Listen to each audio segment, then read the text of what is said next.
Hello, EKN Nation. Welcome to another podcast on the EKN Radio Network. It is the EKN Debrief. It is Tuesday, June 18th, 2024. We are recording the 131st episode of the Debrief, the show that began pretty much everything back in 2017 when we started doing podcasts. And we've turned it into basically a recap of trackside events that we go to. Including this past weekend, Superkarts USA Pro Tour SpringNationals from the Motorsports Country Club of Cincinnati in Batavia, Ohio. I'm David Cole, joined by Nate Dean, and we're going to go over the 15th edition of the SpringNationals on this show. And this show is presented by Sodi Racing USA. What brand is known around the world for its innovation and success? It is Superkart. The Sodi brand returned in full force during the 2023 season thanks to new exclusive importer, the karting distribution led by industry veteran Thierry Germanovich. The French manufacturer Superkart is a leader within the karting industry, offering a wide range of products and services. Visit sodi-racing-usa.com to learn more about the Superkart chassis or call 954-634-5111 to become part of the Sodi Racing USA network today. Superkart, the world leader in the karting industry. So Nate, Superkarts USA Pro Tour SpringNationals. We visited the Motorsports Country Club of Cincinnati. The first visit for the organization to the Batavia, Ohio facility. Yeah, unfortunately for me, wasn't able to go out and see the Scusa's first visit there, but of course you were there doing trackside coverage, was able to watch along on live timing and the broadcast, but it did look like a very fun weekend of racing, but hectic in some places, but that was kind of to be expected, like we said, going into the weekend, although a lot of drivers have driven here before. A bit of an unknown was in the air of how it was going to race and how everything was going to pan out this weekend, but a lot of fun watching it from home. Yeah, it was certainly unknown how the SpringNationals would transpire. The one thing we did know, it was going to be hot. We knew that was forecasted, and it was exactly that. Upper 80s on Friday and Saturday, and the low 90s on Sunday. So it was essentially from about 2 o'clock to, I would say, about 7. That was the hottest part of the day. It was extremely warm. Temperatures were at its highest. The sun was beating down on everyone at the racetrack. Not too much of a breeze, but when it did blow around, it did help cool things off. Being in the shade was a much needed aspect to surviving the weekend, along with staying hydrated as well too. So a battle both on track and off track for everyone that was in Batavia, Ohio, for what was the third and fourth round of the 6-round championship program for the semi-pro categories, and round 2 of 3 for the Superkarts USA Pro Show categories, which included shifter and X30. And again, Superkarts USA celebrating the 15th season of this championship, which began back in 2010. Nate, by the numbers, a bit down from where we were at the Winter Nationals in Orlando, which was at 247. We ended up with 210 in Ohio. A number of the categories down, but nothing down major. Of course, we were absent of any K100 master drivers, 8 in Orlando and 0 here, as they canceled the category prior to the weekend.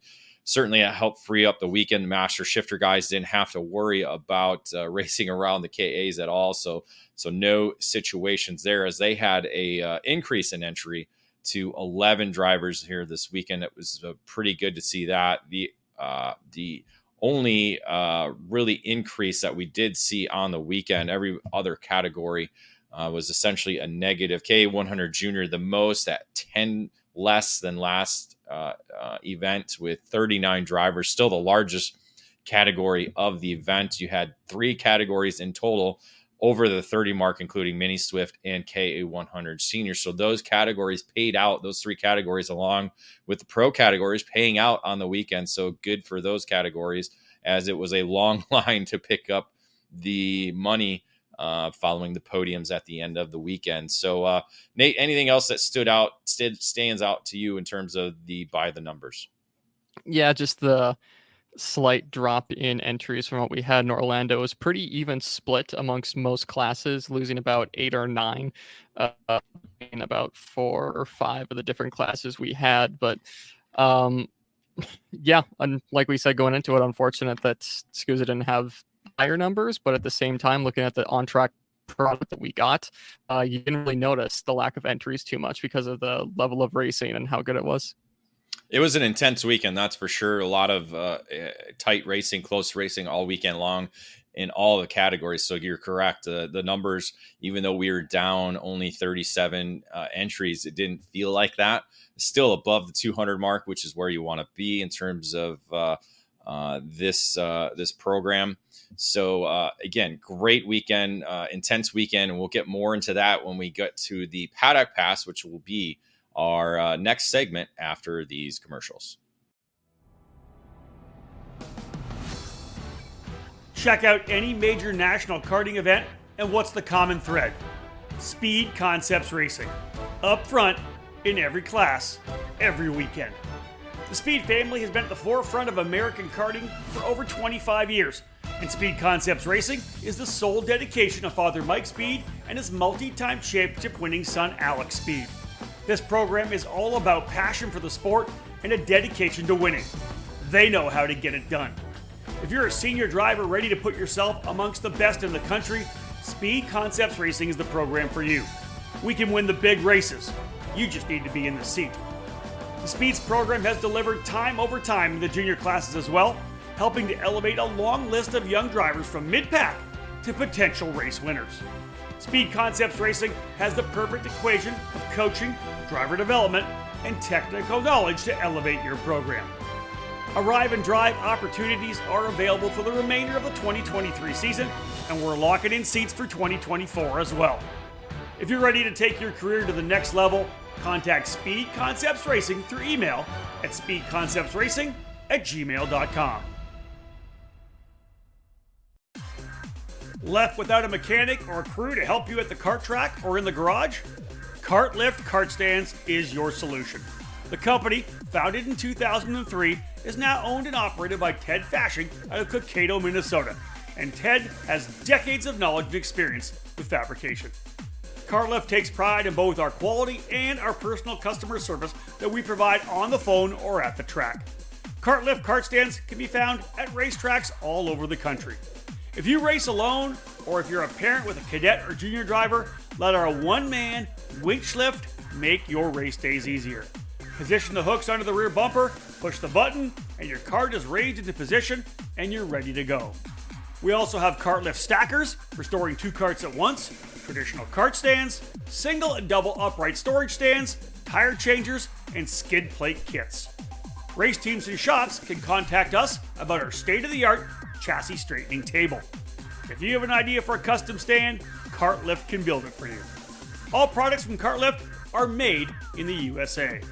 Kartlift kart stands are available at many kart shops around the country, or you can order online at kartlift.com. For more information, give us a call at 877-777-8020. That's 877-777-8020.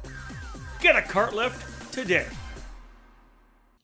Welcome back to the EKN Radio Network and the EKN Debrief, episode 131. It is Tuesday, June 18th, 2024. David Cole and Nate Dean here bringing you a recap of the 2024 Superkarts USA Pro Tour SpringNationals from the club, the Motorsports Country Club of Cincinnati and Batavia, Ohio. Again, this show presented by Sodi Racing USA. We're into our Paddock Pass, which is presented by Parolin USA. Parolin USA is North America's source for Parolin products. The brand is rich in history and success dating back to the early 1990s throughout Europe. Today, Parolin is among the winningest brands in the United States and around the world. Karters can head to the ParolinUSA.com website, where the entire chassis line and parts are available to you, with shipping available all across North America within 48 hours. Get on the chassis that's winning. Drive a Parolin. Nate, the Paddock Pass, we had 3 topics kind of highlight our look into the event on Friday. Among those, certainly when you go to the club, the Motorsports Country Club of Cincinnati, it's among the newer facilities in the country. And the Bailiff family and their partners are certainly making sure this is among those among the top facilities in the country. And they're making new upgrades to the club. Among them was the extended scoring tower, which expanded from a 2-seat booth up at the flag stand to now basically featuring you can probably fit about 10 people at a desk inside there. So it was great timing for the Superkarts USA organization to get there with the tower just being completed 2 weeks ago, because they had all their scoring people, the video monitoring system, and other officials that all sit together wherever we go. So it's going to be a great thing for all the other programs going into Motorsports Country Club to have this scoring tower and, of course, other amenities that are around the facility. Yeah, obviously the 2-seater climb up to the ladder to get up to the scoring area was a bit of a interesting one, but like you said, it was really nice to see that MCC expanded that and pretty much hit the point on the head there, with especially SCUSA coming in and how much staff they bring in for their race direction, video review, and timing and scoring staff. You kind of needed that for them with all the people they bring in for that. So it's cool to see from bailiffs. Obviously, like you said, they're wanting to cement themselves at the very top of what a track in the U.S. should be. So in the early years of MCC and it running national races, can't wait to see what it's going to turn into in the next couple of years in the future. Yeah, excited to see what other ideas they have in mind. Oh, of course, what they also added were 12 full-service RV spots as well, too. That included power, water, and sewage. So not very many racetracks you go to that give you all three services trackside. And Nate, you've been there. The line along the front straightaway, that's probably the best spot to be at to watch a race, and the RV spots are lined up right there. So it's a great view for those camping and staying in RVs there.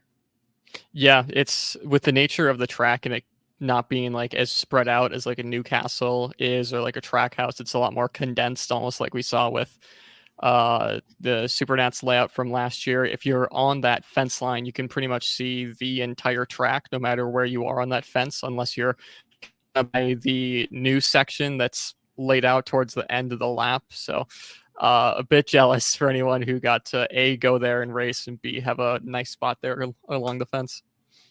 Yeah, and it's again, the one thing I hear is it's Ocala on steroids. It certainly feels like Ocala with the tight confines of it. It's obviously longer than what the Ocala Grand Prix facility was in Orlando, or outside Orlando in Florida. Excuse me. So it does kind of have that mentality of an Ocala on steroids. So interesting to see what more they will have when we make another trip there. For this year and years to come. Speaking of years, it's been 10 years since the launch of the CompKart brand, which is the product of J3 Competition, their own chassis brand. They are now celebrating 10 years of the CompKart chassis, and this was their first SCUSA Pro Tour event. We're not in Orlando, so they had Oliver Hodgson there in X30 Pro.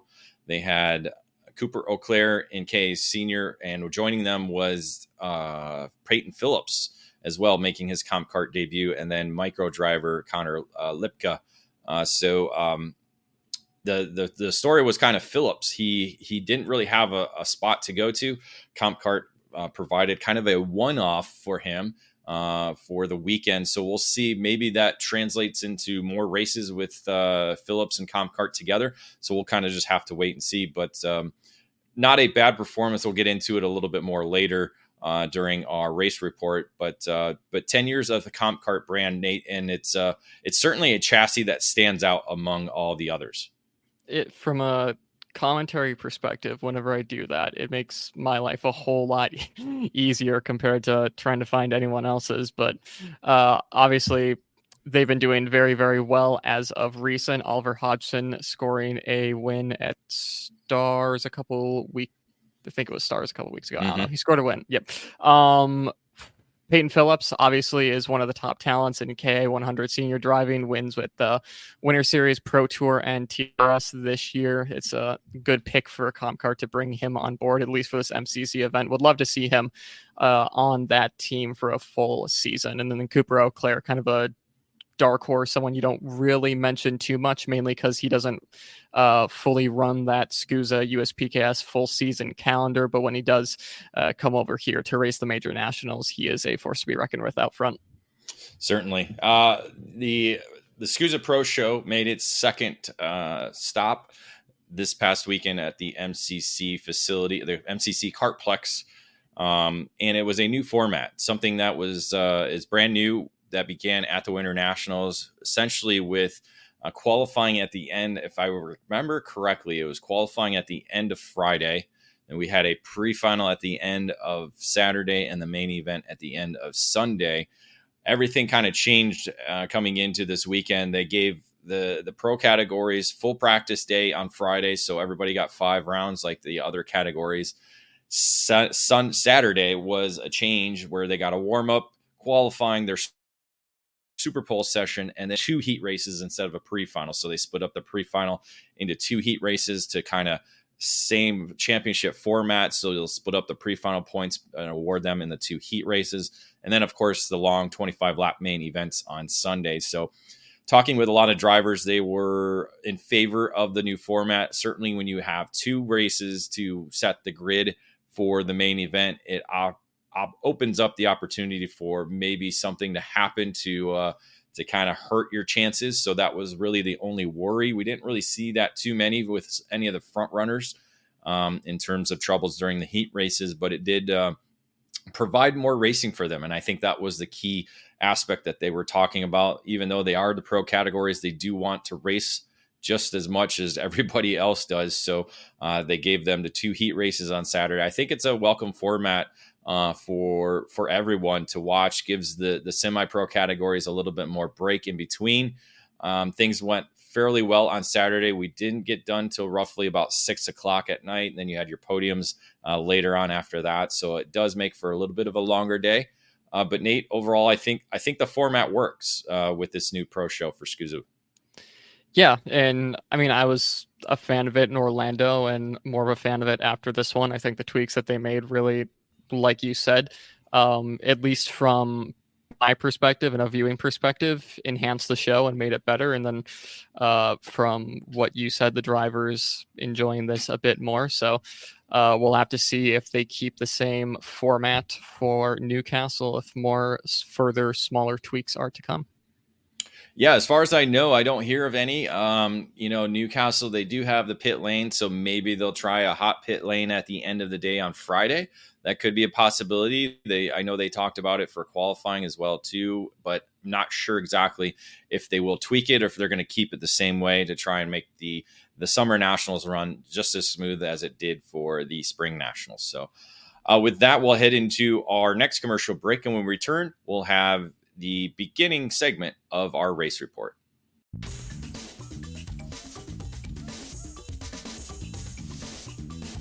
Is IndyCar your dream? If it is, for 2024 and beyond, the path from karting to IndyCar has gotten even clearer. It's time to look into the new USF Juniors program and the Tatis JR23. As a first step of the USF Pro Championships presented by Continental Tires, the USF Junior Series will feature a 6-event, 13-race schedule to train racers for the move into the USF 2000 Championship presented by Continental Tires. 3 of the events in 2024 will run alongside IndyCar at Mid-Ohio, Road America, and Portland. The champion will win a scholarship worth over $263,000, and there's a total prize fund that will exceed $330,000. The series utilizes the state-of-the-art Tatis JR23 race car, which is a development version of the USF 22 used in USF 2000. It's the ideal entry point for career-minded karters moving into the car racing ladder. Safety is always front and center in the minds of the series promoters, and the new USF Juniors car also features the Halo, and races are supported by members of the AMR IndyCar safety team. If IndyCar is your goal, USF Juniors is the starting line. For more information, visit www.usfjuniors.com and follow USF Juniors on social media. Cometic Gasket is a leading worldwide supplier of gaskets and engine sealing solutions for karting, automotive performance, power sports, original equipment, and the remanufactured engine industries. Cometic karting gaskets are available as OE replacement top-end kits or as individual gaskets and seals.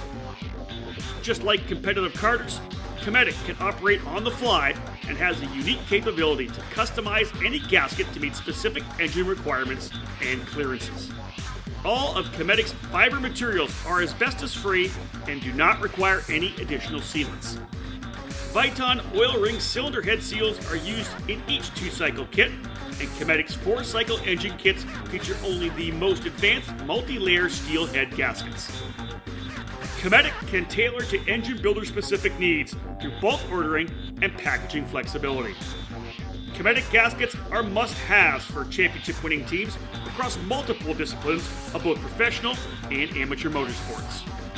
Cometic Gasket, sealing championships since 1989.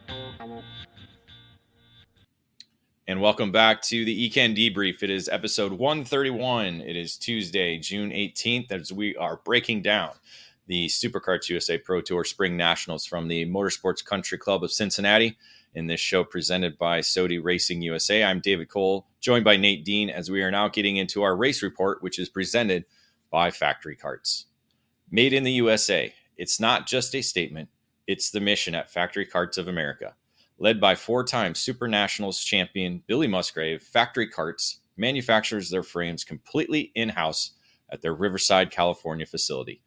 Built and designed from the ground up specifically for the American karting market, Factory Karts brings new innovations and solutions that are long overdue. No other karting manufacturer stands behind its product as Factory Karts does, providing a 2-year warranty on all their frames. Learn more by visiting factorykarts.com or email Billy anytime at info@factorykarts.com. Nate, let's get into our first class pro shifter presented by PSL Karting, and the headline is Morgado extends win streak to 2. The win streak of 2 at the Superkarts USA Pro Tour. Again, his first year in the pro shifter category. So Morgado certainly making a statement, picking up his second victory of the year. But it was all AJ Myers leading up to the main event and the final checkered flag. AJ Myers setting fast time in qualifying with a 52.344, and then just a tick slower in the Super Pole session to retain the number 1 spot, clearing the large field of 27 drivers. Let me go with 27 drivers, clearing them by 0.2 of a second, the top 12 drivers in that Super Pole session. So a big lap, both in qualifying and the Super Pole session for Myers. Essentially, Myers was the driver to beat in the heat races, winning the opening one by 3.7 seconds over Morgado, who qualified 6th overall, so worked his way up into second, just ahead of Kyle Wick. But in the second heat race, Wick was right there, only 1.3 seconds back to from Myers, as Myers picked up both wins, while Talon Yako, who was actually second in qualifying, got shuffled way back in the opening heat race, but held on to third in the second moto. With those results, it put Myers on the front row with Kyle Wick alongside on the outside. Morgado up to third alongside his PSL karting teammate, Jay Irwin. And then Josh Conker on the Factory Kart machine, starting 5th next to Ian Quinn, who put 3 PSL Burrell Arts in the top 6 for the grid on the main event Sunday afternoon. The whole shot went to Kyle Wick from the outside of the front row, but Myers was able to slot through and take the lead prior to the end of the opening lap. Morgado worked his way into the second spot, and essentially it was the top 2 drivers getting away in the main event. Morgado ended up taking over the lead on lap 7, and it was just the top 2 drivers pulling away from the rest of the field, with Wick kind of leading the second group, which included Billy Musgrave, Jay Irwin, and a couple others as well, too, early on. Up front, though, Myers led the way, or Morgado led the way, again, after taking the lead on lap 7. Myers never really putting in a challenge until the final lap. Morgado went defensive into the double left-handers at the far end, the new section of the racetrack. Myers put a bumper to him, wasn't able to shove, or I shouldn't say shove, wasn't able to disturb Morgado's line as he held through the final corners and then won the drag race to the checkered flag for a second victory on the season. Myers ended up second on his Magic Kart USA entry. And then, as I said, Kyle Wick running third for a majority of the race, a little bit under the weather. Him and Jacob Gulick, both a little sick on the weekend, but Wick able to hold on for that podium finish in third. Musgrave was challenging them, however, until spark plug boot fell off with a few laps to go, so that relinquished that fourth spot. It ended up giving Gavin Bailiff, the home driver from Trinity Karting Group on the Kart Republic, the fourth spot, but unfortunately was disqualified through tech with a carb issue. That promoted Ian Quinn up into the fourth spot, his best finish at the SCUSA Pro Tour. I think this might be even his first pro shifter start. I think he might have done some Pro 2 stuff, but I'm going to have to double check on that. But amazing drive for Ian Quinn, the Ohio driver, defending home turf. So I guess he was the top home driver for the state of Ohio. And then Talon Yakov ended up finishing in fifth spot. So you had Burrell Art, Magic Kart, GFC, Burrell Art, and Sodi Kart in the top five. Yeah, really fun to watch out, and just the differences in the two drives of AJ Myers and Mateus Morgado found their pace. Seems like AJ was more like a steady run throughout the entirety of the race, or towards the start and middle was able to build that gap a little bit. AJ and then AJ started to reel them back in, and we were seeing what we saw where the top two were going to battle it out for final lap. Again, Morgado coming out strong in that one. So really fun one to watch as always with Pro Shifter, like the streak too. But even if you go back to SCUSA Winter Series wins, that's 4 in a row for SCUSA competition. Mateus Morgado, because he swept in the second weekend of the Winter Series. So a very, very strong run in 2024 thus far. Yeah, add in the Florida Winter Tour wins, 3 there. So that's 7 wins in 9 starts for Mateus Morgado in terms of shifter kart racing here in the United States. The hard charger of the race was Remo Merskiddy, the Canadian on a Hal kart for Catalytic Driver Development. 13 spots up from 21st to the 8th position. So a bit of a tough run in the heat races for him. So outside the top 20 into the top 10 on the 25-lap main event. Let's go into the Pro X30 presented by Speed Concepts Racing. And the headline is, Nate? Hunter aids USA to steal victory. Again, a very similar story to what we saw in Pro Shifter. We saw a driver dominate all weekend long until the main event, and then a new driver came through to score the victory. And that driver dominating throughout the weekend was Ryan Norberg.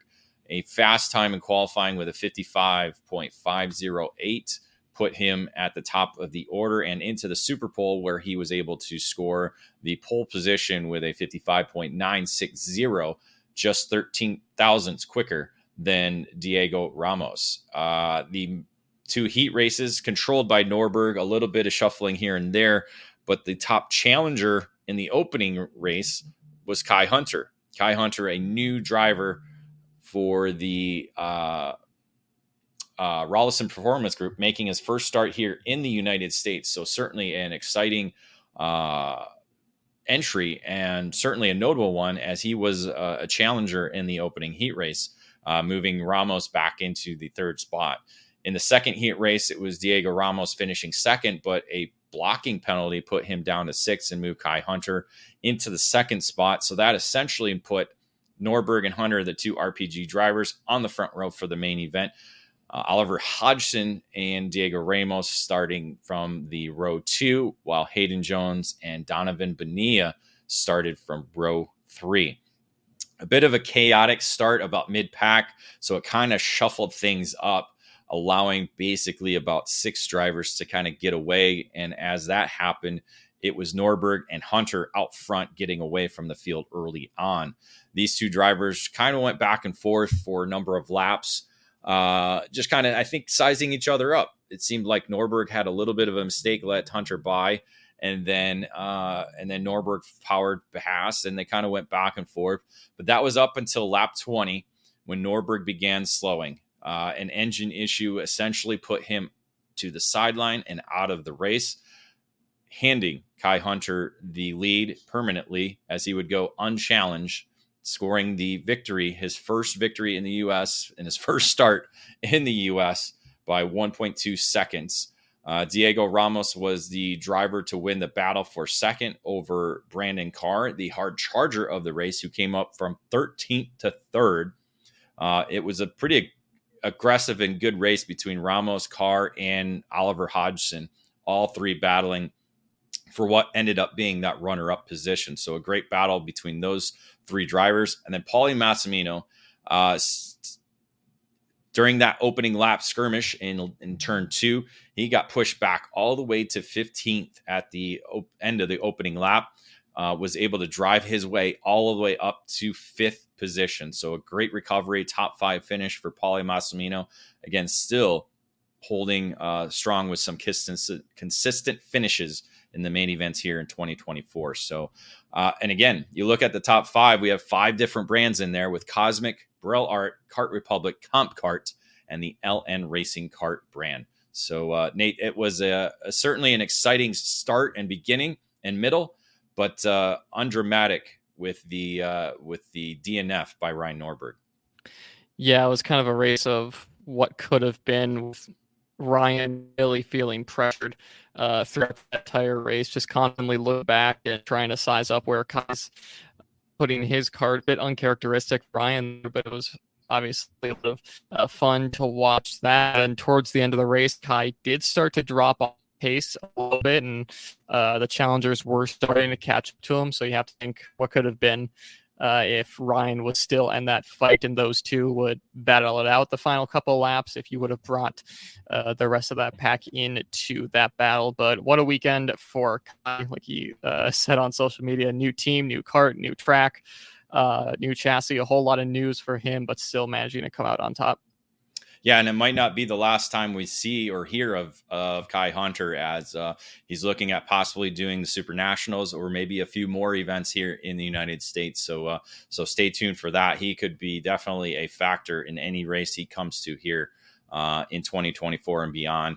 Also a good day for Diego Ramos. Again, a second runner-up finish. So it essentially gives him the championship lead with 2 runner-up finishes at the Winter Nationals and here at the Spring Nationals. So Ramos and Morgado, the championship leaders in the 2 pro categories for PSL Karting and Burrell Art. So they are riding high right now with some solid finishes in the pro categories, Nate. Yeah, absolutely. And touching a little bit more on Diego Ramos and his weekend, it seems like he had pace on Norberg, and obviously the Burrells were doing well this weekend with Morgado and the shifter kart side of things, obviously being very, very quick. But Ramos still looking for his first win in pro single speed competition this year. You have to think with the string of performances he's put down in the last couple months and really being able to challenge the front runners, that's going to come in a short while here, hopefully for him.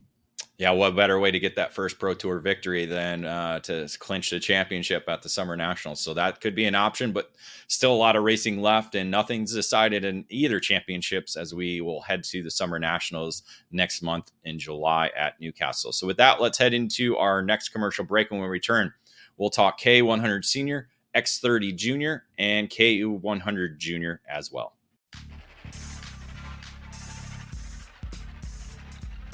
Made in the USA. That's exactly what you get from Precision Karting Technologies. Based in Detroit, Michigan, PKT brings over 35 years of manufacturing experience to the sport of karting. Their passion for the sport began focusing around the Kid Kart platform and has expanded every year with hundreds of products designed to put you on the podium. Precision Karting Technologies is known around North America for their successful line of axles, available in all age groups. PKT manufactures a number of engine products for Comer, IAME, Rock, Rotax, and the popular Briggs & Stratton 206. A wide variety of chassis components for the many brands in the sport are available through PKT, including hubs, pedal risers, skid plates, and other hardware for your kart.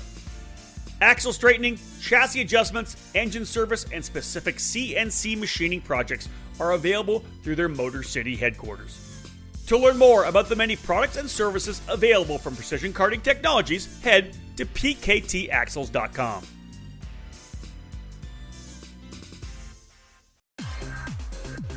Wins at the sport's biggest races, as well as championships across all levels of karting, pack the resume for NitroKart.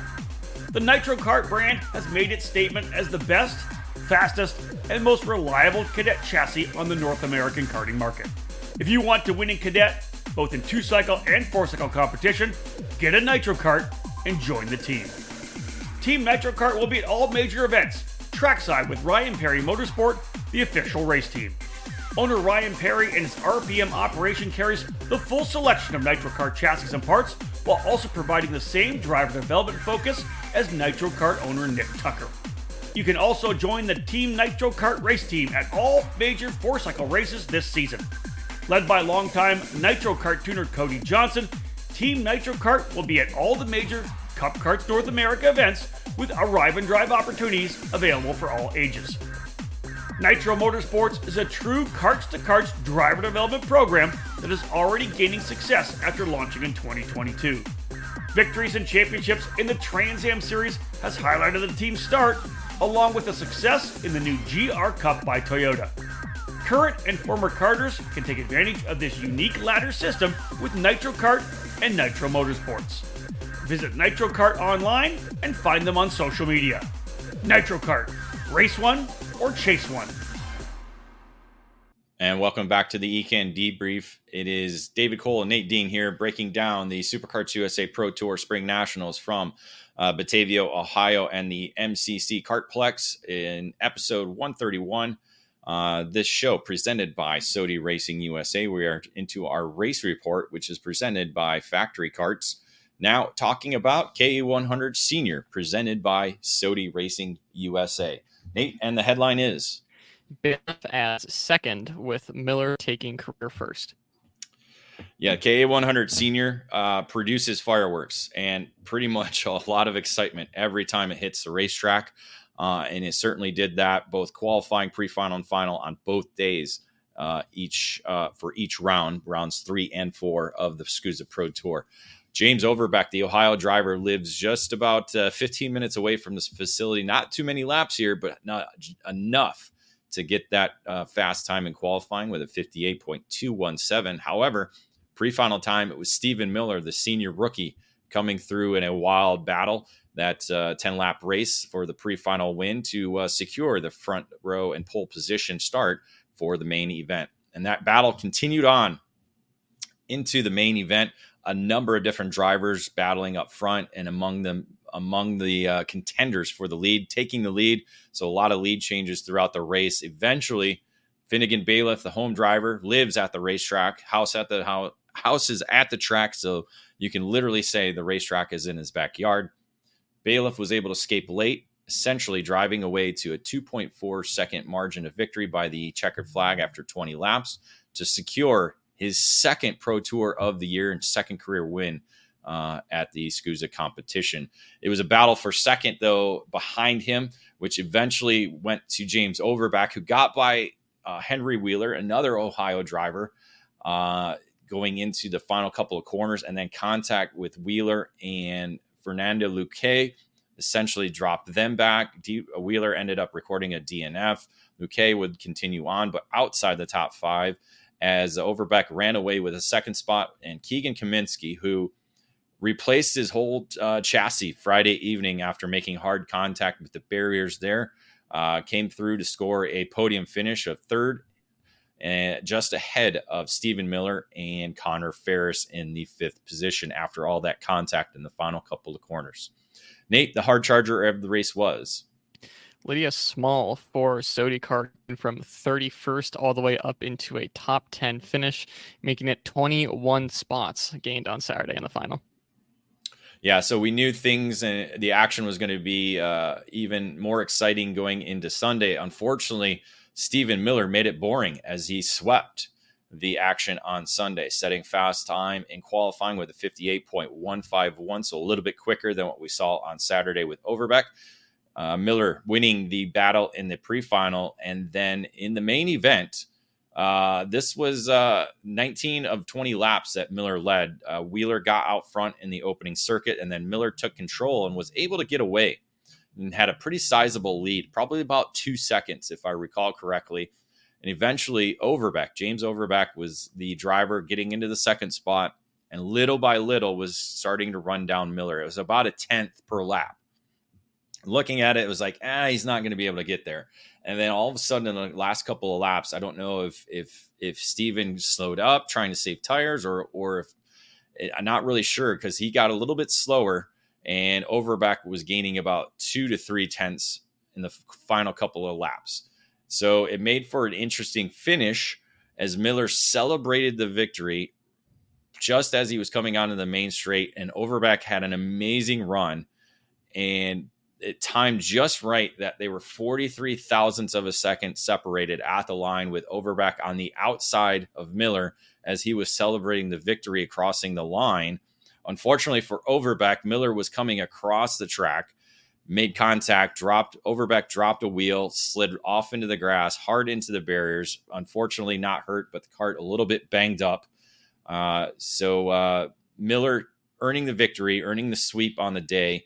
Overbeck finishing second, nearly nipping him at the line by only 43 thousandths short. Unfortunately, a pushback bumper penalty for Overbeck made the final gap between the top two drivers 3.043 seconds, as the two drivers had enough gap over the battle for third, which ended up being Keegan Kaminsky crossing the line third. Unfortunately, he was put to the last position for a broken bodywork. So essentially the fairing became disconnected at the bottom mounting position and was covering his foot. Superkarts USA has a rule, I guess, about broken bodywork, and he was moved to the tail of the field. This promoted Henry Wheeler to the third spot of the podium, Finnegan Bailiff into the fourth spot, and then Connor Ferris with another top 5 finish on the Kart Republic. So a bit of a chaotic ending to what was a sweep by Stephen Miller, Nate, on the day on Sunday. Yeah, it was really good showing from Stephen at Nash Motorsports in his first full year of K100 senior running. He's had some very good performances, especially the SKUSA Winter Series, a couple of second place finishes there and a lot of top 5s for him. And for him to get the maiden win off his chest is good for him. Have to feel for James Overbeck, though. Obviously, 2 place finishes at SKUSA. And if you want to go back to the last Stars round at Newcastle, that's another second place finishes.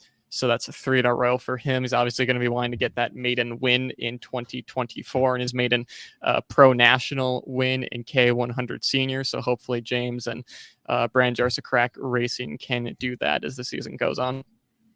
So the Sunday main event, however, did start out with a red flag. Fernando Luque, who started, I believe, in the second spot, got turned sideways and then eventually flipped over. And then while on the ground, was hit by an oncoming kart. So he suffered a concussion, was alert and awake when he left the racetrack, but was knocked out for a bit of a moment there. So they're causing the red flag. That is where Kaminsky had his broken bodywork. But a good Samaritan, Eli Warren, among that in the wreck, was one of the quick first responders to the scene to help get the kart off Luque and to see if he was to check on him. So unfortunately, Eli was unable to continue and restart the race due to damage to the rear end of the kart. So we'll talk a little bit more about the Kaminsky thing later as we wrap up this podcast. But the hard charger of the race was, Nate? Jorge Ortiz for Energy, 22 spots for him. Again, like Lydia Small, starting in the 31st spot and getting into the top 10, finishing 9th in the main event. Man, 31st was a great spot to start. It really was. So yeah, interesting hard chargers there getting into the top 10 both days. Amazing performance by Lydia Small and Jorge Ortiz. So with that, we'll get into X30 Junior presented by Rollison Performance Group. Nate, the headline is Wolney and Brown each earn first of season. Yeah, Turner Brown was coming into this weekend with redemption on the mind in the X30 Junior category. He had 2 contact situations in both main events at the Winter Nationals and was looking to rebound from those 2 DNFs, and certainly did that to start off Sunday, setting fast time in qualifying with a 56.629 before going on to win the pre-final by nearly 1.5 seconds ahead of the field. In the main event, however, Brown was leading until he went off in turn 1. I'm not sure if it was a little bit of contact or just somebody caught him off guard trying to make a pass. And lap 11 dropped essentially 2 wheels off the racetrack and fell back a little bit. This allowed Vid Montien and Jackson Wolney to battle it out for the top position. Eventually, Wolney winning the fight by lap 16 and was able to drive away, going unchallenged to the checker flag to score his first SCUSA Pro Tour victory for Speed Concepts Racing on the Red Speed machine. Brown was able to work his way back up into the second spot with Fausto Ornado, the driver for Inter MS, coming through in the third spot. Unfortunately, a disqualification for being underweight took him off the results, and that promoted 2-time winner Diego Ardiles up into the third position. Vid Montien ended up finishing in the 5th spot, and then Race Lab TB Kart driver Ty Fisher rounding out the top 5. Nate, it was Fisher who was the hard charger of this race. Yeah, 6 spots for Ty from 11th to a top 5 finish. So very similar to what we saw in KA Senior, where we thought Miller was going to be able to pull off a double, but only won in a sweep on Sunday. It was the same for Turner Brown, picking up a victory on Sunday to get that redemption and earn it in a sweep fashion. It was really a dominating day for Turner Brown, a 56.502 in qualifying before going on to win the pre-final by over 5 seconds. And then in the main event, got shuffled back into 4th early, but was up back into the lead by lap 7. And from there, drove away to a 6-second margin of victory to secure his first SCUSA Pro Tour victory of the season. Winning the battle for second was Enzo Vidmontien. He was able to beat out Sarah Bradley, who put on a new Sodi kart for Saturday morning. So getting her first laps on Saturday on this new Sodi kart under Speed Concepts Racing tent, finished in the top 10 and then nearly got on the podium on Sunday, finishing in 3rd. Unfortunately, a pushback bumper penalty dropped her from 3rd to 4th. That promoted Jackson Wolney, the Saturday winner, up into the 3rd spot, Bradley into 4th, and then Ty Fisher, again with a hard charger performance, finishing in the 5th spot, Nate. Yeah, Ty not making it easy for him, not as easy for himself as he did on Saturday this time, going from 16th to 5th for Ty and Race Lab. Couple things to add, at least on my side, for X30 Junior. Really cool to see for Turner Brown, who's been so close in X30 competition throughout the year. He was right there on Diego Ardiles' Victor de Allen car at Orlando, just wasn't able to convert then, and able to do it at the track that he did last year for USPKS, where I think was really that he cemented as a front runner in the junior class for someone who's so new to the junior class. Really good to see for him. The first win in this class for a new team as well is going to help him and his mentality on for the rest of the season. Yeah, well, and then we'll, as we said in our interview, post-race interview at the end of the weekend, we'll be in Slovakia this weekend for the FIA Karting Academy Trophy program, the second event of that series, where he didn't get quite the results he wanted to in the opening round, but certainly showed the speed and showed the competitiveness. So certainly carrying the USA flag strong heading into Slovakia this weekend. Now we'll head into the KA100 Junior presented by Nash Motorsports. And the headline is Ardiles and Brown split duel. Yeah, Diego Ardiles didn't get the success he had in X30 Junior, but did pull off a victory on Saturday in K100 Junior. Set fast time in qualifying of 58.775, but a good battle in the pre-final ended up with Chase Gassot Lee pulling away to a victory in the pre-final. But in the main event, it was Diego Ardiles and Turner Brown. Now, the story about Turner Brown, he was originally the driver to set fast time in qualifying, but a disqualification for missing a second nut on a ballast put him at the tail of the field. So he came up from the last, which was 39th? How many did we say we had there? 39, correct? 39. Okay, yep. So came from 39th to 14th in the pre-final, and then in a matter of, I believe it was 7 laps, was into the lead in the main event. So it only took him 17 laps to go from 39th to 1st. So an amazing performance by Brown, who essentially had the victory in hand, was leading on the last lap. Ardiles, however, made a great move into turn 2 to be able to steal the lead.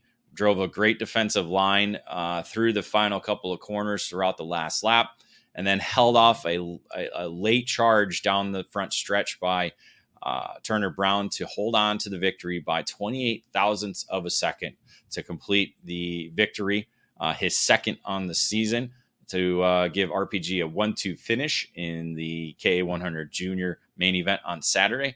Jackson Woolney in the Speed Concepts Racing entry came up with the 3rd spot in a great battle against Peyton Westcott and Chase Gassot Lee, our pre-final winner. The hard charger of the race was Matthew Cagle for GFC, making up 21 spots from the 33rd position, not the 31st this time, all the way up to 12th, almost making it a top 10 finish for Matthew.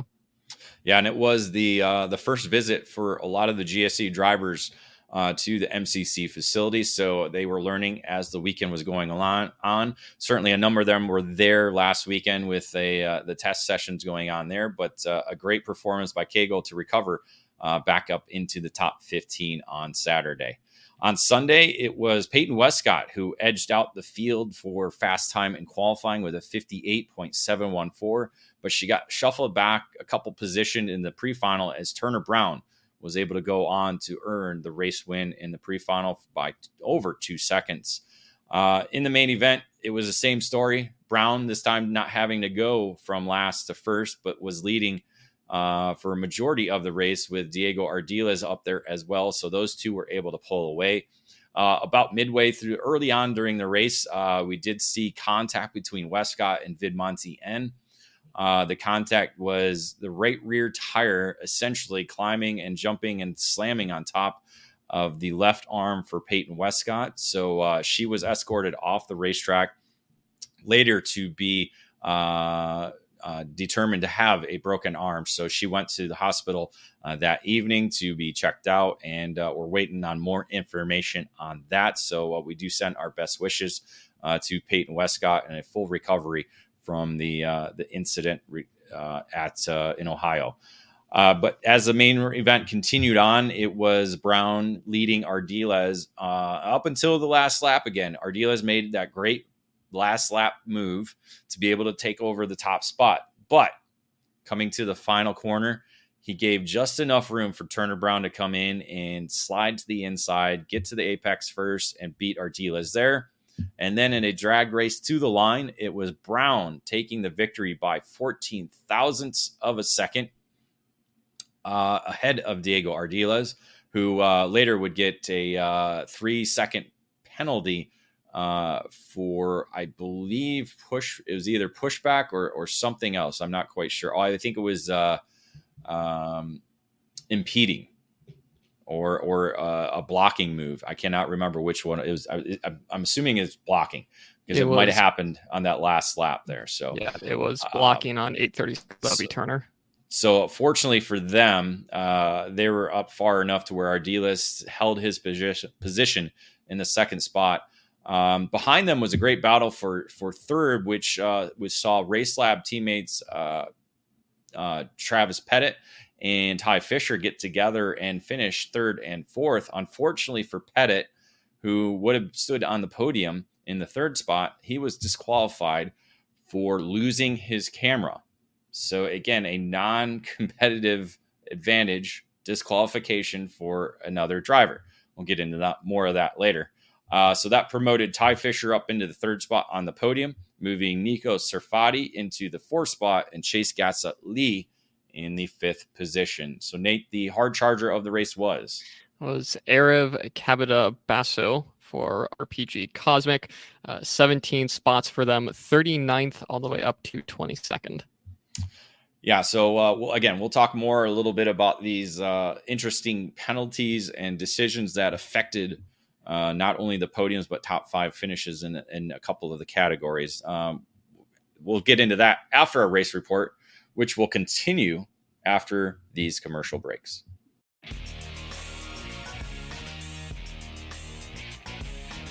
All over the karting world, everyone knows OTK is the gold standard for quality and performance. In the US, OTK USA is the source for all things OTK.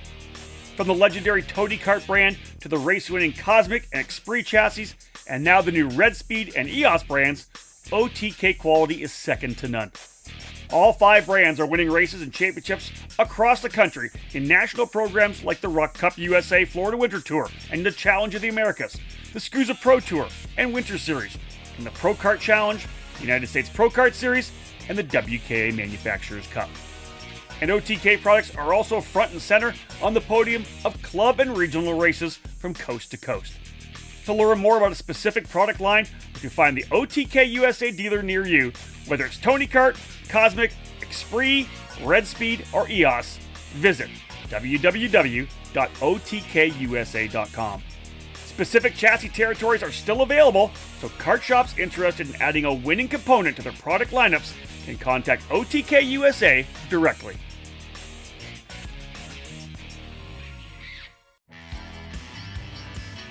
Motor mounts. They keep your engine attached to your chassis, right? The answer is, they're much more important than that. Your motor mount is critical in transferring 100% of the power from your engine through to your tires and the racetrack. You need this to get on the podium each and every time you race. Odenthal Racing Products is here for you, providing the best motor mounts on the karting market today, all designed to make sure you're using all the horsepower you pay for. Odenthal Racing Products is a family-owned and operated business with decades of karting experience in providing products with unmatched quality and value for our racing community. The Pro Series mount for 2-cycle engines, which is available in 0, 5, and 8-degree inclinations, provides a rigid structure to help keep vibration to a minimum without adding too much weight to your setup. The 4-cycle Easy Set system is one of the most popular mounts for the Briggs & Stratton 206 power plant. Multiple mounting holes provide the most adjustability depending on your chassis and seat placement. To ensure a tight fit to your chassis, our ORP wedge clamps get the job done, and they feature a number of design updates to provide a lower profile and lighter weight. The clamps are available from 28mm to 32mm in both standard and Euro style sizes. And now, Odenthal has also revolutionized the karting industry with its new Easy GP camera mounting system. Designed to mount anywhere on your chassis with 1 or 2 cameras, the ORP Easy GP camera mount is your solution to capture that onboard winning moment. Head to odenthalracing.com and find a dealer near you. Odenthal Racing Products, proudly made in the USA. And welcome back to our final segment of the race report presented by Factory Karts in this episode of the EKN Debrief as we recap the 2024 SCUSA Pro Tour Spring Nationals from Batavia, Ohio. David Cole and Nate Dean providing you this show on the EKN Radio Network presented by Sodi Racing USA. We are now into Master Shifter presented by Fury Motorsports and GP USA. Nate, the headline is... It'll be Ruck doubles up for career first. It was a bit of redemption for Joe Ruck, the driver out of Indiana who has been looking for that first SCUSA Pro Tour victory. It was a battle on Saturday. It's a battle all weekend because he had mechanical gremlins on Friday, which didn't allow for him to get a lot of laps in practice, which showed in qualifying as I believe he was 7th at the end of the qualifying session.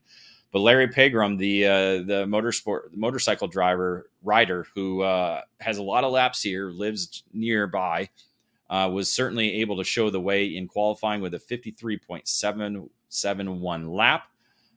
He had the pre-final in hand until a little bit of contact from Bartone. I got to get the first name here. I didn't write that down. Luca Bartone was on his bumper the entire pre-final and got a little anxious in turn 1, the fast left-hander there, and just got into the right rear of Pegram, trying not to hit him, and he did hit him and put both the drivers in the marbles. Fortunately, no major damage to Pegram or to Bartone. They just went off the racetrack. I think Bartone was able to continue on, but was penalized for the contact. This promoted Brian Chatfield to the top spot in the pre-final and kind of shuffled up the order a bit, moving Luis Quinones, the defending SCUSA Pro Tour champion, into second, Scott Barnes the third, and I believe Joe Ruck into fourth or something like that, because Chatfield was not able to get off the line at the start of the main event. So that bottled everything up as Joe Ruck was able to grab the lead by the end of the first lap. As they were running up front, Pegram was trying to come back, but he suffered a mechanical. Quinones suffered a mechanical, and then Bartone, trying to come back from the back of the field, suffered a mechanical. So it was a one of attrition, certainly for a majority of the field, with a couple others as well retiring early. Essentially up front, though, it was Joe Ruck leading the way over Scott Skitchy Barnes, the round 1 winner, as they went 1-2 for a majority of the race. Barnes just not able to get close enough to make a challenge. So Joe was able to secure his first SCUSA Pro Tour victory by 1 second over the Bermuda driver. But it was a Maranello 1-2-3 as Chatfield was able to end up in the third position. Mike Rivera broke up the Maranello party up front as the GFC driver finished fourth ahead of Michael Gouache on the Maranello. So certainly an interesting battle and an interesting day in the master category. But the attrition kind of went away as we saw a number of different drivers mixing it up in the field in different positions. But up front, it was still Larry Pegram that was showing the way. Another fast time in qualifying, and then this time holding on to win the pre-final, 3.7 seconds ahead of Joe Ruck. So we had those two drivers on the front row. They were able to pull away. Pegram led for the opening 5 circuits until Joe Ruck was able to take over the lead. And then from there, just had a little bit more as the race continued to go on. I think what he say, 20 some years, the difference between Joe Ruck and Larry Pegram in terms of age. So Pegram just ran out a little bit of juice towards the end of the race, but still held on to second as Joe Ruck was able to celebrate a second straight victory. Scott Barnes finished third for another podium finish as the championship leader. So it was Maranello, Magic, and Maranello on the podium. And then John Crow, who had tons of mechanical issues all weekend long, was able to hold everything together for Sunday and nearly was able to come up to battle for that podium position in the 4th spot as he held off Luca Bartone, another factory kart driver, for that 4th position. And then Barnes ended up being the hard charger, Nate, 7 spots to finish third after a pre-final spin dropped him back. Yeah, not ideal for him, but obviously able to gain that back, going from 10th on the grid in the final, like you said, to a well-deserved podium finish in what was a hot and bumpy MCC. Yeah, it is in the shifter. It's watching them under braking. There's the ripples you don't typically see with the other categories, but for these guys, maybe with the front brakes and the way the kart settles, there's just a lot of rippling going on. But I will say, man, watching these guys go around that track, man, it looks fast. So the shifter karts, both Pro Shifter and Master Shifter, look really fast going around this racetrack. And I would expect to see more entries in this category at the Summer Nationals. So hopefully we'll have a record turnout for this field when we get to Newcastle next month. With that, we'll head into Mini Swift presented by Trinity Karting Group. And the headline is Woon takes both to control championship. Yeah, a kind of a statement by Ashton Woon on the weekend to be able to come away with both victories on the weekend, but it was a challenge both days, not something that was done very easily, as Nico Orbezo, the driver for Rollison Performance Group, was able to set fast time in qualifying, a 101.935. Unfortunately, a DNF for him dropped him down and towards the back of the field to start the main event, as Ashton Woon was able to drive to the win in the pre-final. It was two drivers driving away in the main event, as Ashton Woon and Rico, I got to look up his name again. I forgot. Nico Katowski for U Racing on the Sodi Kart. They were the two drivers to kind of get away from the rest of the field in the main event. And Katowski, this is essentially what, for me, I haven't seen him up front at any other events, especially at the SKUSA Pro Tour. This was his first time up front. And Woon was able to kind of keep him at bay throughout the 18-lap race, as Woon would go wire to wire for the victory, his first SKUSA Pro Tour on the season, to win by just 0.2 over Katowski, with the battle for third going on behind him, with that included Royce Vega finishing third, Rocco Simoni in fourth, and Josh Bergman in the fifth position. Notable note, on Saturday, Maxwell Macha, who was among those drivers racing for up at the front, was disqualified for dangerous incident responsibility. It was an incident that included Marcos Samet, the Brandon Jarzakak racing driver, and Maxwell Macha making contact. The officials removing him for the day in terms of results, but was able to come back on Sunday.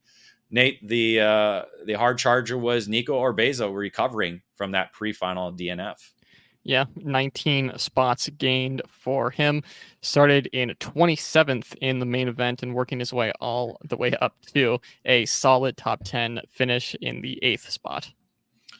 And it was almost a sweep on Sunday for Ashton Woon, but Arturo Aguilan, the MPG Motorsports driver, was able to edge out Woon for a fast time in qualifying with a 102.496. I think it was only like 66 thousandths or something really close to that. But Woon showed the way in the pre-final, driving away to nearly a 5-second margin of victory. But in the main event, it was a battle early on through the first half of the race. Multiple drivers taking over the lead until contact between Rocco Simoni and Royce Vega in turn 4 on lap 10, going for the lead. Those two drivers went off the racetrack. I believe Vega wasn't able to continue on, but they fell down the order after that contact.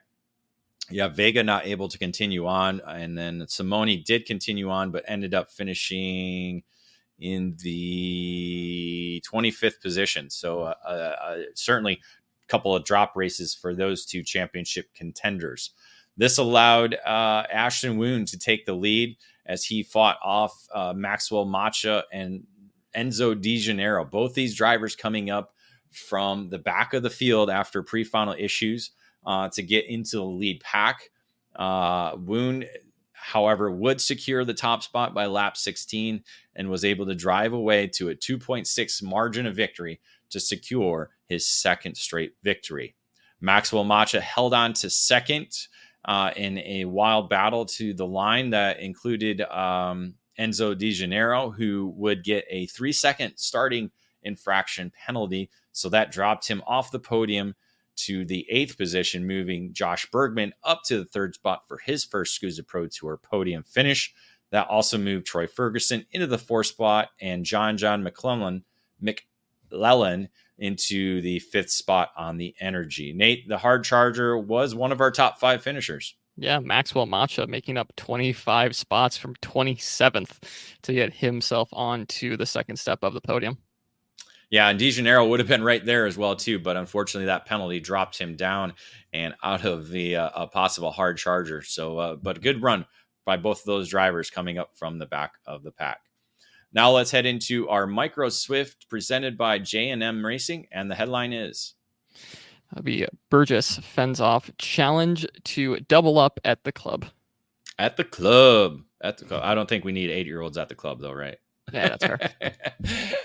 Zane Burgess, though, would like to have a nice party to celebrate his double win weekend at the Motorsports Country Club of Cincinnati. It was a sweep on Saturday, setting fast time in qualifying with a 103.255, and then holding on to the pre-final win by just 21 thousandths of a second. And it was another photo finish in the main event where he held off Santino Orioli by 17 thousandths of a second to be able to secure his first SCUSA Pro Tour victory of the season.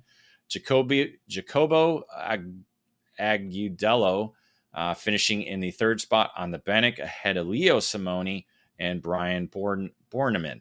The hard charger of the race was Dutch Westbrook on board his Benek chassis. 14 positions gained, starting in 27th for the main event and working his way all the way up to 13th.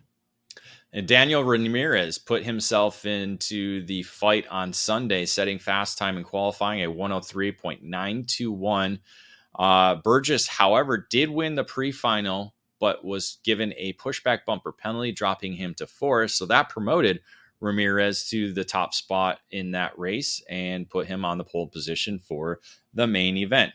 As the race kind of played out, however, it was Burgess joined by Lawrence Perriman, the Brandon Jarzakrak Racing LN racing kart driver, as those two drivers were up front. And Perriman actually was leading as they were completing the last lap. When they exited essentially the final hairpin, what we kind of consider the final corner, as the front straightaway has a couple kinks in it, Perriman went off track, all four wheels off in the last corner, no contact, just a little bit of a mistake, drove off the racetrack. This allowed Burgess and Ramirez to pass through. And as Perriman came back onto the racetrack trying to regain speed, made contact with Santiago Arioli, hard contact, as the two drivers spun off the racetrack and essentially ended their race right there on the front stretch, just 100 feet away from the checkered flag. At the checkered flag, it was Zane Burgess taking his second straight victory on the Sodi kart, with Daniel Ramirez in the second spot. The contact by Perriman and Orioli allowed Win Godschalk on the Benek to score the third spot, Agudelo on the Benek in fourth, and Dominic Vieira on the Energy in the fifth position. I didn't write the hard charger of the race on our script here, Nate, so I'm going to look, unless you have That it. is Marina Brandeo from 17 spots gained, down in the high teens is where they started, and then finishing in 10th for the Praga Motorsport driver. Yeah, it's 27th to 10th for Mariana on the Praga. So a good recovery for her, who I want to say she was one of those drivers that was in competition or in contention in Orlando. So I'm going to take a quick look at the points here, because it was, Burgess won in Orlando. He won the opening round. I thought he didn't. So that's actually his 3 victories on the season for Burgess. So it was Orioli who scored a victory on Sunday in Orlando. So a big championship lead for Zane Burgess, leaving the Motorsports Country Club of Cincinnati and looking to secure the SCUSA Pro Tour Championship next month. So with that, let's head into our final commercial break. When we return, we'll wrap up the event, talk about the Constructors Championship, and look at our EKN trackside race calendar. In racing, experience is priceless. Franklin Motorsports is a leader in the karting industry, and with over 30 years of combined karting experience, we can provide you with everything you need to go racing. With a large online product selection, select track support events, and a wide variety of shop services, Franklin Motorsports is your complete karting source. Check out our online store at franklinkart.com, where all of our products are just a mouse click away. We continue to add to our growing product selection on the online store, and we ship daily to ensure products get to you quickly. We specialize in IAME engines, tilt seats, the ceramic product line, driveline branded products, Briggs & Stratton engines, smoker performance sprockets, OTK products, AIM, MG tires, and of course, the championship-winning Merlin chassis. In our online store, you'll find a variety of items to fill your karting needs. Franklin Motorsports is also known for our wide variety of services and is home to Innovative Engine Works by FMS, our in-house engine service department. Frame straightening, kart prep, and dyno testing are all services offered regularly at Franklin Motorsports. Be sure to stop by the Franklin trailer during the United States Pro Kart Series events as the official trackside vendor. For all things karting, visit franklinkart.com.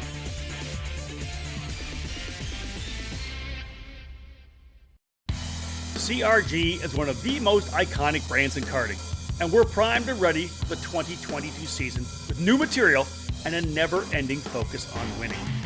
CRG Nordam is the North American distributor for all CRG products.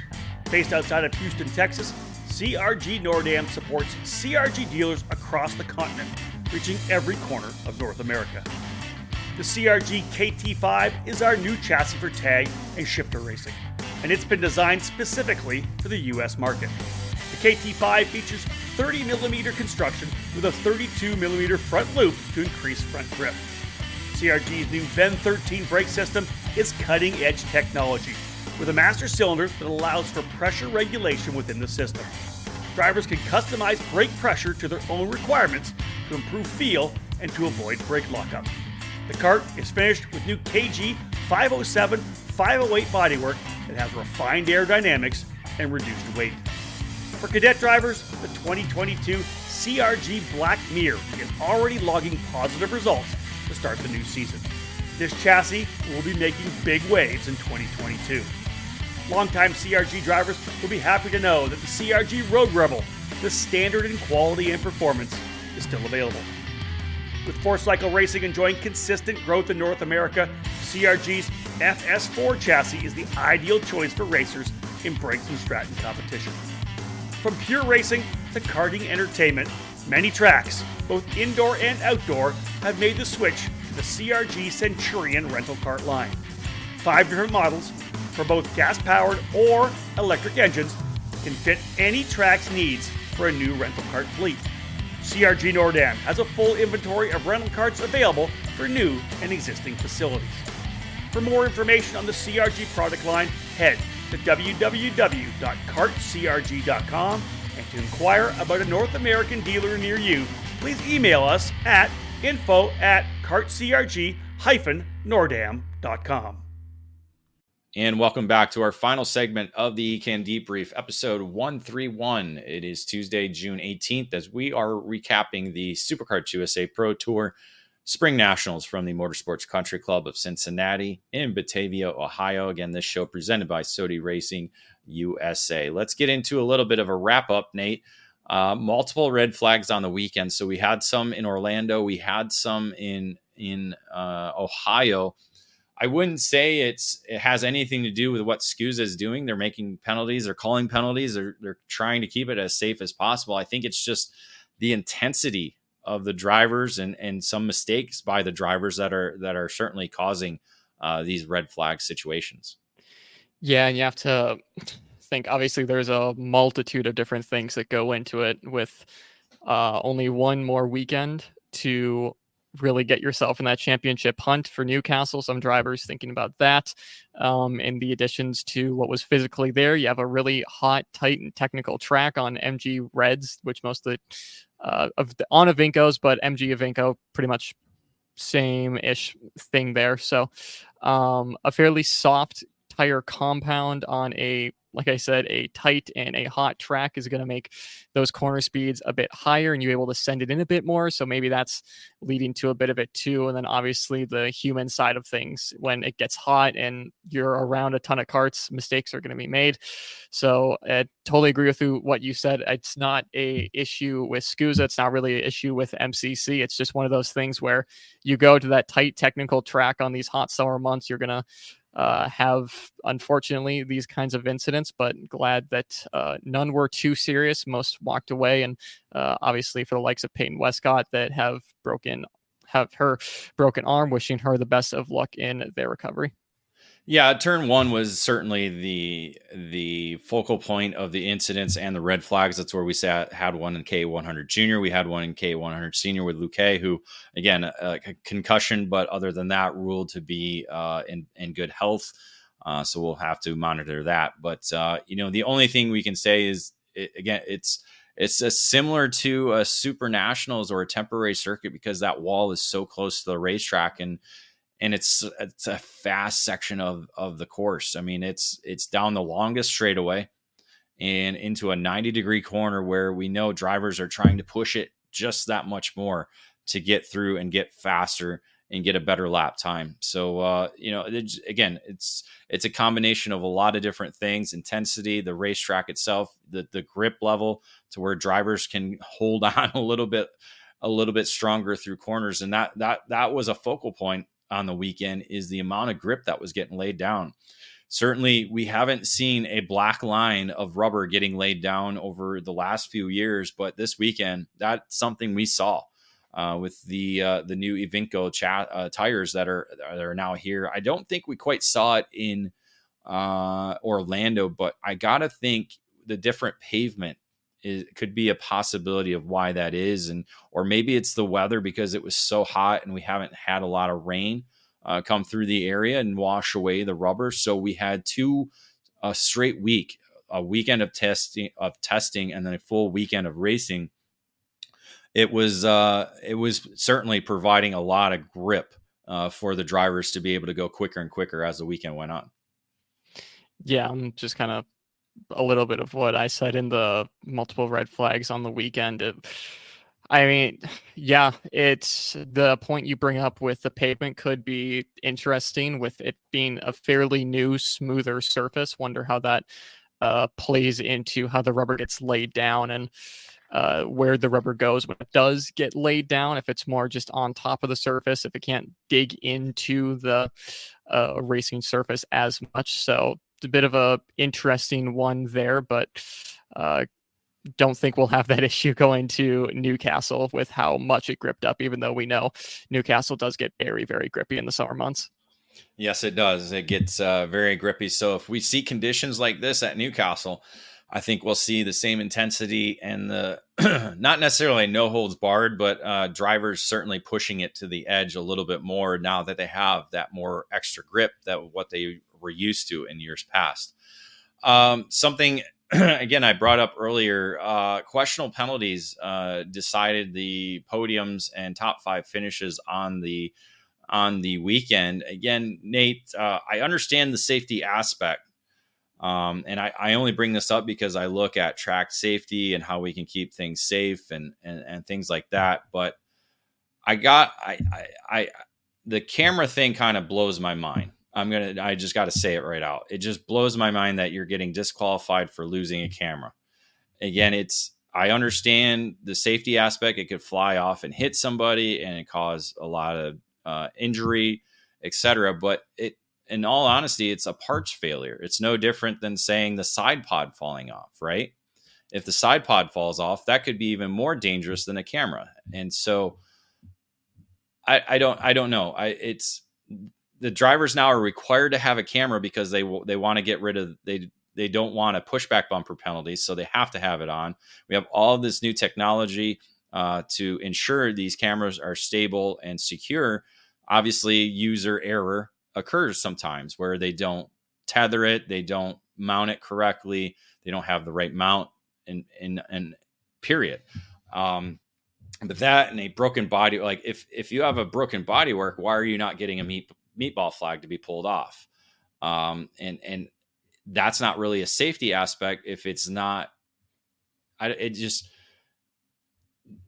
almost think they're pushing the safety aspect, but there's a lot of areas where they need to that they don't. The way the tracks are laid out, the way certain barriers are not put up. it's not just Superkarts USA, but they have these rules nobody else does. So that's kind of what boggles my mind, is that you're going to take away a driver's podium finish because he lost his camera because of either a parts failure or because they incorrectly mounted it. Nate, what's your thought on that? Yeah, I mean, obviously it is a safety issue, and I understand that from the perspective of if a camera does fall off, going 50 miles an hour, that's going to hurt. But at the same time, have maybe a little bit more flexibility to it.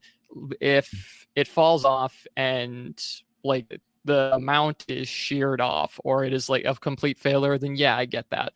If you get the camera back and nothing's wrong with it and you just failed to tighten it, then I can see more of an argument from the series of, okay, we're going to DQ you for that. But yeah, it's a tough call, and I'm not sure I fully agree with it. Obviously, SCUs are on the side of safety, which never a bad thing to be on the side of safety. But yeah, it's an interesting point you bring up, that more and more people are feeling like they're required to have those on now, and with a side pod falling off, that's obviously going to do a lot more damage, but that's not technically a DQ. It's a meatball. I mean, you get a meatball. So they'll pull you off the racetrack because it's a safety aspect. You don't have the proper safety equipment. So I understand that. But the camera, the only safety is the safety around the racetrack itself. Yeah. And the problem is, and I'm waiting for a confirmation on this. How is this determined? Is it only when the camera is found that someone's penalized? Because I'm not going to point out when, but during the weekend, it was announced, hey, this driver lost his camera, but yet didn't receive a penalty. Yeah. So how is, again, are we just, it's almost becomes like a race director's call. Like, well, we didn't see this camera fall off, so you don't get a penalty. No different than, hey, we didn't see this contact, so we can't call a penalty. Yeah, if it continues at this point, if you're a driver who runs a camera, don't put your number on it. That's what it's going to come down to. I mean, we at a route weekend just a couple of weekends ago, obviously we don't have this exact same rule, but there is a camera that didn't come back with a number and no one claimed it. So, I mean, it's something that could happen, but I would much rather see like a $300, $500 fine for losing the camera rather than affecting the results of the race, because this has nothing to do with contact. This has nothing to do with safety, or not safety. This has nothing to do with performance enhancing, because essentially a disqualification is about you breaking a rule. This was a parts failure or inability to secure something on your kart. I'm going along the same lines of when somebody loses a tire. I don't like the idea of disqualifying that person. They're gonna finish in the position they are anyways. Then just fine them. I mean, that's essentially where we're at now, where people don't care about money at this level in a way. So it's just kind of like, hey, just fine them and add more money that goes into charity or goes towards the organization to better itself. But for a camera and having a front fairing detached, which did not cause a safety issue, it boggles my mind that we are getting this nitpicky, and I excuse the phrase, but just the way I'm thinking about certain things regarding the sport, because we make it more complicated sometimes than it has to be. Yeah, and we talked about it very, very shortly in our chat, but it's one of those things where I know different series want to do things differently, but it would also be nice at this level for the major nationals to come together, work together on at least the safety aspect side of things. You can do whatever you want in the outside of that, no matter what format you want to run, but just to make it easier for all the drivers, teams, mechanics to know this is the set of safety regulations all of us have to follow. If this falls off in this series, it's a penalty in this one, and this one. Yeah, a set of safety standards is exactly what I'd love to see in the sport, with one organization overseeing that along with licensing. But that is a whole another roundtable and another podcast. So with that, we'll get into our Constructors Championship, which we saw 8 brands win over the weekend. Nate, give us a rundown of those 8 brands that did win this weekend. Yeah, so Cosmic on the top step there, that being from Rolston Performance Group, all 4 of those. Marinello, Parolin, and Sodicart all racking up 2 wins, and then 1 win each going to EOS, Burrell Art, Kart Republic, and Red Speed. So again, 8 brands winning the 14 races on the weekend. Let's head into our EKN trackside race calendar presented by Skip Barber Racing School. Are you looking for the next step in racing? Go from karts to cars with the Skip Barber Racing School. Skip Barber alumni are champions in every motorsport series, including Formula One, NASCAR, IMSA, and IndyCar. Get behind the wheel of a Skip Barber Formula 4 car featuring a 160 horsepower turbocharged engine. Our highly structured and competitive Skip Barber Formula Race Series is the perfect platform to start your racing career, so you can fulfill your dream of becoming a champion. With equalized race cars and a focus on driver development, your driving skills will determine if you end up in victory lane. Learn more about the Skip Barber Racing School at skipbarber.com or call at 866-932-1949. Nate, we're going to be trackside in less than 2 weeks, as we will be heading to the third stop of the United States Pro Kart Series 2024 calendar. On June 28th through the 30th, the Wisconsin Grand Prix at the Millwright Raceway in Dousman, Wisconsin. Yeah, that'll be a interesting one to go to. A lot of these drivers, apart from the Midwest faithful, have not been to Millwright Raceway, so that's going to be a fun one to watch there. To see for the front runners that are from the Midwest, like Brandon Lemke, Cameron Johnson, those kind of drivers, to see what kind of advantage they might have at the opening of the gates and where they find themselves crossing the line the finals come Sunday. I'm interested to hear what the drivers think of the racetrack, because it'll probably be one of the flattest racetracks that anybody will race at, even compared to some of the parking lots we go to. Repaved last year? Yes. So smooth racetrack, the extension, because I don't think I was there when the extension was. No, I was there.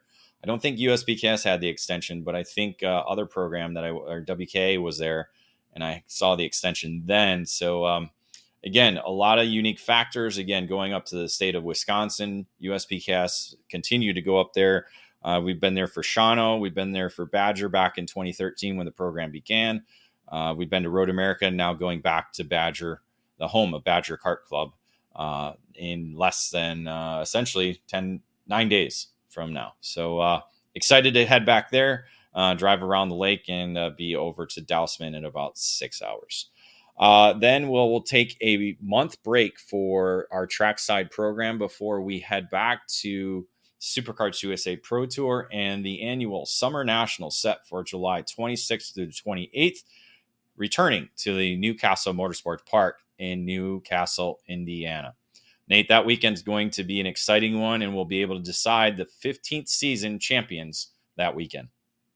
Yeah, it's always a very, very fun one at the SCUSA Pro Tour Summer Nationals when you head to Newcastle Motorsports Park. Championship weekends are always one to definitely watch and keep an eye on, but when you get some of the best drivers in the nation coming to run SCUSA at one of the best tracks in the nation, voted on in our track bracket a couple of months ago as the favorite in the U.S., it's definitely going to be a weekend you're not going to want to miss. It's not going to be a weekend to miss, that's for sure. And we'll have full coverage of that and the USPKS Wisconsin Grand Prix over the next month. So make sure you keep following us on EKN social media networks and, of course, our homepage at ekartingnews.com. Nate, any final words as we wrap up our show of the debrief for the Superkarts USA Pro Tour Spring Nationals? Yeah, a really, really fun one to watch at MCC for SCUSA's first visit. Hopefully they make a visit or two back in the coming years, because it was definitely fun to watch. And then to the future, USPKS at Millwright Raceway is something I've been looking forward to since the schedule got announced. So I can't wait to head over to Dousman and do some social media work and trackside reporting there. Maybe we should have the Winter Nationals in Ohio. What do you think? I see no issue with that. I mean, if people have an issue with it, just put on the rain tires if it's so cold and you're fine. Well, if it is March, you do have the possibility of having warm weather. I mean, it's been 85 degrees here in March over St. Patrick's Day weekend. So it does have that possibility of being warm in the month of March. I forgot what they announced as their date for the 2025 season. I know SpringNationals will be in May for 2025. So that might be a little bit better opportunity for weather if they do return for the SpringNationals in Ohio. That's the only interesting. That would be kind of cool to see the Winter Nationals in a cold state, quote unquote, right? Yeah, I mean, and then you don't have to worry about any barriers or anything because the snow drifts will kind of just do that for you, and it all makes sense, really. Yeah, March 28th through the 30th. I think, there's a possibility of snow happening towards the end of March, but yeah, May 16th to the 18th is the 2025 SCUSA Pro Tour Spring Nationals. So that might be a better weekend for weather in terms of hotness in the state of Ohio. But again, we'll have to wait and see what Superkarts USA does. If they do end up returning back for 2025 or not, that'll be wait to see. So with that, we will wrap up our show. Thank you for tuning in to the EKN Debrief of the Superkarts USA Pro Tour. For Nate Dean, I am David Cole. Thank you for listening.